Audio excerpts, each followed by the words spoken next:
Toyotala Watanabe tobuka bakiti ana nyonso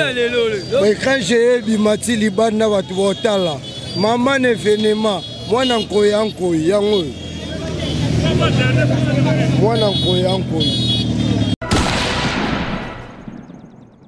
naye ekosimba batu babima baeglise ekosimba toa presete towela te héritier Watana mystère studio te ayembaka live toyoka ye peuple congolais n'a annoncé message juste le peuple congolais tous les congolais boyoka ngai na lobi boye botia message na motema na lobi na bino héritier Wata asepelisa parce que aza mutoyo aibi musique ya nkoyi mwana su eto na ernini tolobi boye mwana suka aliaka mingi bozoluka kotonda wera sone atondisaki héritier pe atondisa jibe mpiana pe atondisaki biso toya soutenir Wata toyebele bisengo sali biso toyembaka biso toyemba 5e motel boy mobime kobeta banza bakala Wata tokobeta toyemba 5e motel nakena bonga mana akota naye na sombiango kokumisa fali eza immaturité boyoka miziki ya solo o mwa suka ya wenge musicien ya bayupi ya bana mikie bayoka bonne musique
Est-ce que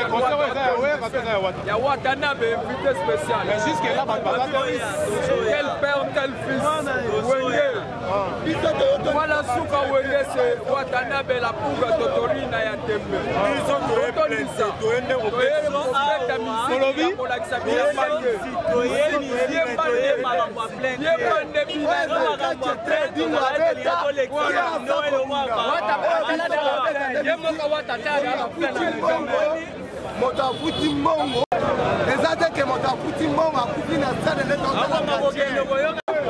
Babasi yango bambo bae puis c'est fali usese maito kanya macheze c'est quand ça siyo asamsa kitoko o akanga kuna tuna kata machine avec ta commune yo asamsala ata pesa wileri musala awa so bayibi babuki babomi na ebite ata asamsa kitoko bata